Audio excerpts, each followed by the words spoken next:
Once again, I know I'm tardy to the party, so to speak, but I wanted to make sure I finished Garou before I chimed in with my 2 cents and my theories on the cast of Garou 2. The leaked to us from, well, not really leaked, but I guess FordGamer.net.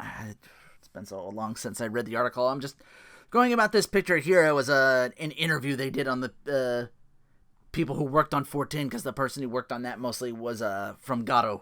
Figured I'd do this, seeing how well the last one went, even though I think that was like just because I was talking about the Switch. I might have just that's why they got a lot of views. So, either or. But here's my quick theories on where everybody stands as far as the sequel goes. A lot of the characters will come back, as you can see here. They kept the sprites. I don't know if they're all going to be coming back, but it's just go in order here. The canon ending is probably Rock beating Kane and going with him. Yeah, it feels like it just feels like it is to me, because I think Memories of Stray Wolves touched on this, I believe. I don't know, it's been a while since I've seen that as well. I doubt he fully goes along with Kane, but again, he's desperate for answers about his mother. So he's kind of torn right now. Terry goes back to doing his thing, which is just waiting for the next tournament, shooting hoops or what have you. Never struck me as a guy who owned a house, like the Southtown was his home, basically. He seems like a kind of a guy sleeping on, he might have a modest home based on what he's won with all his tournament wins. So he's got to be living, like, not the sweet life, but just enough to survive, especially in a place as morally bankrupt as Southtown can be. I'm pretty sure Kane with Rock could tell Terry people today aren't alive anymore, like in Terry's ending, and this with Rock going along with Kane, even though he trusts Rock, he can't help but be doubtful. I mean, it's a new and scary feeling for him being a dad, honestly. Like, he's cared for Rock most of his childhood into his teens to where he's at now, so to lose that, it kind of, like, he's still gonna be like the same cheery, but there's definitely like a crack in the armor, so to speak, kind of. I don't know if he confides in Blue Mary or not, if she's still around there. I'm again going by Stray Memories of Wolves of Stray Memories, or whatever it's called. Gatto's still hell bent on looking for his dad, still going by the King of Fighters games that he was in. He's not that big on being a criminal, so to speak. Like, he disliked Billy and Yamazaki in 2003 and only joined up with Bongenet in KOF 11 because she said she had info on his dad. Until then, he's constantly searching for him, as well as constantly running from Hotaru at the same time, because honestly, I feel like he can't face her until he finds / kills dad, and if that makes sense. Hokutomaru's gotten a lot stronger and probably will still represent Andy or Mai in the game if neither of them come back. Possible DLC characters? I don't know if they put them in there. I don't know, there was that other shot of Mr. Karate taking on Marco Rodriguez. I don't know if that's fake or not. Freeman's still at large after somehow surviving a sniper bullet. I feel like that would be not a canon ending, but I feel like that would happen at some point in time. He may or may not be working for the new tournament holder in return for the cops backing off of him, because that's usually how that shit kind of goes down. He possibly just wants to kill even more people, though. I mean, that's really all he has. It's really all the character they gave for him. He's just he just goes out and kills for the fuck of it. For fun, probably, most likely. Speaking of Freeman, Kevin's still looking for his ass because he's responsible for killing Marky's father, and he kicks Marky along with him. Marco's ending is canon as well. He's off to find the Gym Buster, who, according to the SNK wiki, is none other than Ryuji Yamazaki. Whether he's in a character in this, the sequel or not, I don't know. Like, they didn't do any new sprites for older Fatal Fury characters beforehand and touch them up a bit. So I don't know if they were gonna do something like that, or if they were just gonna keep it. That would probably be going by Third Strike. Second Impact, I'm thinking of. They added, maybe a couple older characters from the previous games. Janae joins the other tournament just for money, so she does so again here. Not too much with her on that, as far as I can. Hotaru's, of course, looking for her brother. She Should probably get new info from someone or another that he's in the new tournament. She, tries to track him down again. I'm not sure if she does find him, or she probably does meet up with him and kind of softens Garou up a little bit, and maybe it kind of like turns him not as well. Garou's not an evil guy; he's just super mad determined, and I think he's just hell bent on killing his dad for. I think they killed his mom. I think they killed his mom off or something like that for some unknown reason. I don't think that ending is canon, where he might or may not be working with Kane, or where he saved him in Garou's ending. I feel that still could be very vague. Again, my headcanon is Terry and Rock make it through, Terry and Grant do their thing, and they fight to a standstill, and it's like, Rock go alone and deal with the tournament host, and that's how they meet.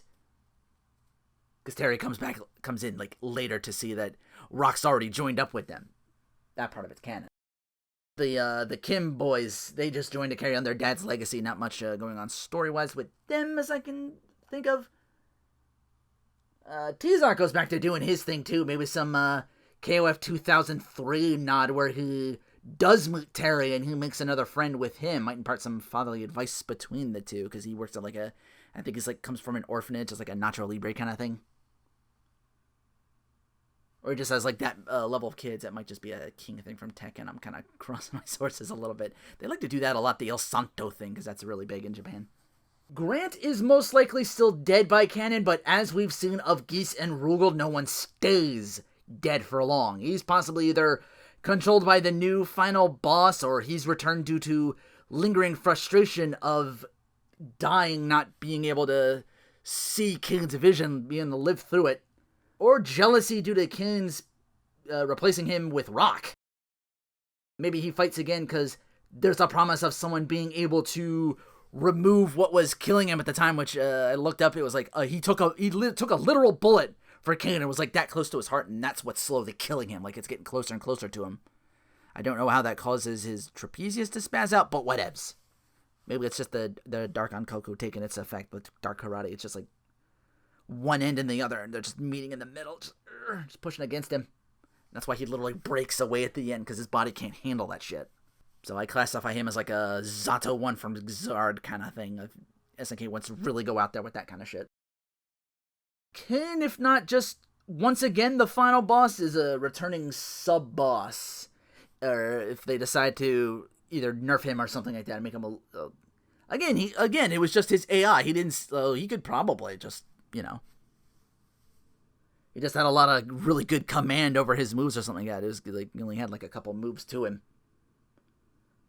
So they could bump him down, make him a little bit, they bumped down the Chonshu and Chonrei and made them just regular playable characters. They bumped them down from their boss status a little bit.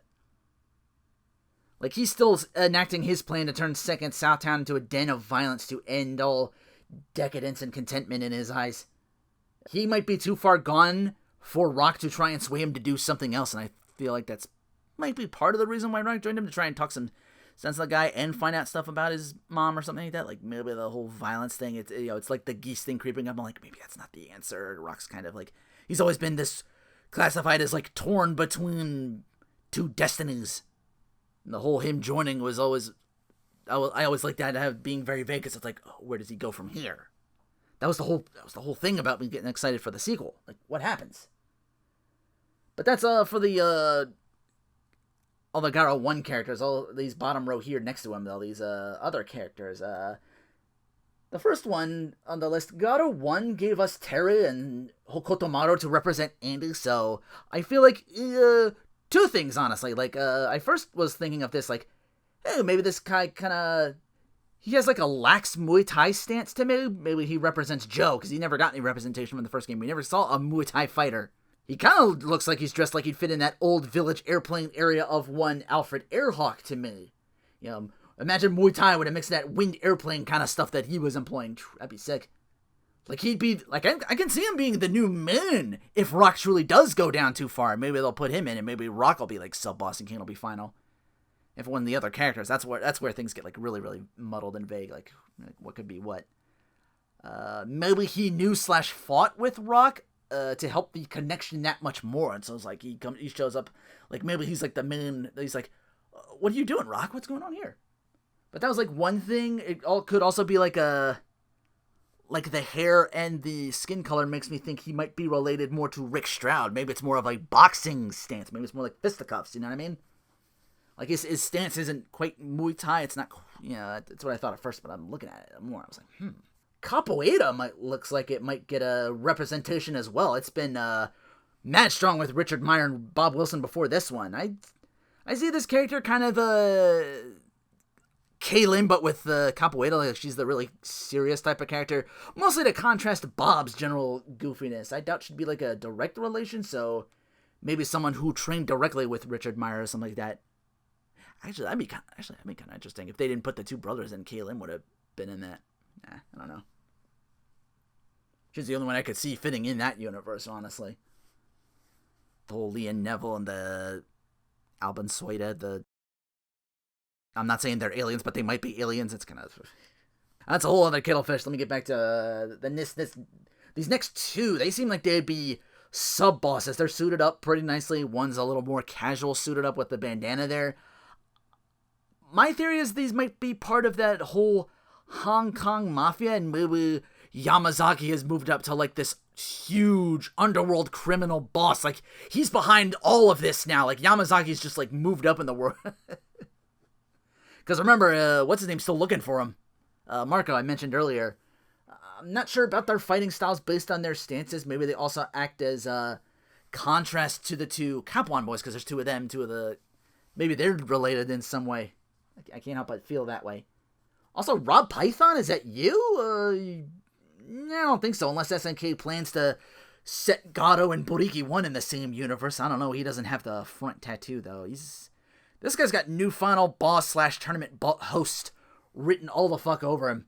Maybe he's another rival crime boss for the Kane Rock team to take down, and he hosted the tournament to draw said duo out in the open. He could be a straight up power character like a Krauser or a Franco Bash. Like, he's just all strength, And then the last guy's just... That stance looks straight up like Shang Fei's. Like, he's got the long sleeves and everything, so... I feel like he might be a boyfriend admirer. Like, Shang Fei was not really that old in as Fatal Fury goes, so this takes place, I think, like 10 years later? So my headcanon is Zhang Fei hangs it up, or she still fights from time to time. Like, she has, like, to fall back on, but she's become more like a chef or, like, a food critic, because she's always eating or something like that. That was always her thing. She always liked the meat buns and everything, so she's, like, sampling all the cuisine in Southtown and all these other places around the world. She comes back. She's, eventually she makes, like, this kind of transformation into, like, this very sexy, corpulent kind of girl, and, this guy's just a mad chubby chaser. I don't know, I like the idea, I don't know why I like the idea of, like, suddenly 10 years later, Shang Fei's just like, That's my theory, I guess. I was struggling with this for a while, struggling to find all the sources and everything of all that stuff. Like, I only know because I remember Falcon, it was the designer, the main guy for Maximum Impact, said something about Joe Higashi representative or Muay Thai representative or something like that. That's what made me think of that guy at first, but it looks like a boxing stance. I don't know. Could you imagine a combination of that shit? Like, you have, like, the knee kicks, but then he does, like, the... Rich Darren always had kind of, like, the uppercut kind of thing. You do, like, the cross... Like, that cross thing into, like, a tiger upper or some shit like that. Or maybe his own moveset. But yeah, it's not... None of that's his canon. It's just my theories in my own head. If, feel free to throw yours in there. I'm curious to hear what other people think of these characters.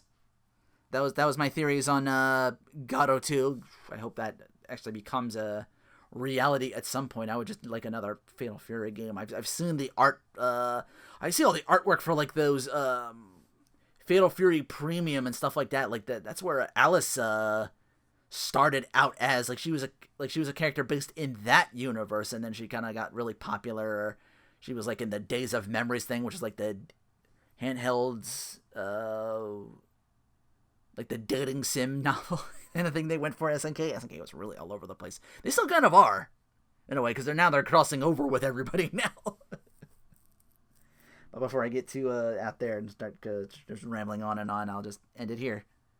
But yeah, I'm curious to hear your thoughts on this, what you might think these characters are, who could be added. Like I said, like Andy could be Andy, Mai, Joe, the original characters. I don't want the idea to think that them might be DLC characters just to add them in. They could throw in Mr. Karate 2, the Ryo Sakazaki Mr. Karate in there. Anyway, with that said, take care. Thanks for listening.